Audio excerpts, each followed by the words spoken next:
Nagbigay ng papuri si Vice Ganda sa batikang broadcaster na si Jessica Soho sa isang kamakailang episode ng It's Showtime habang nakikipagkwentuhan sa isang contestant.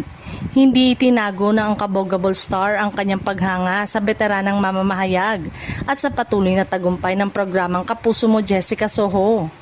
Nagsimula ang usapan ng tanungin ni Vice ang contestant kung sino ang iniidolo nitong broadcaster o journalist.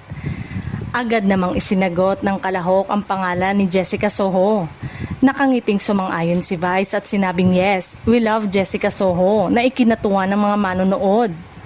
Nang idinagdag ng contestant na lagi pong uso si Jessica, sinabi ni Vice na talagang nakakasabay ito sa panahon.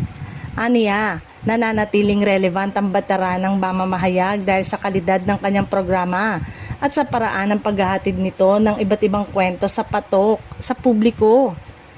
Dagdag pa ni Vice, we all watch KMJS na nagpapakita ng kanyang paggalang at pagkilala sa patuloy na mataas na popularidad ng naturang magazine show. Marami rin ang mga manonood ang natuwa sa ipinakitang sportsmanship ng host sa pagbibigay pugay sa isang personalidad mula sa ibang network.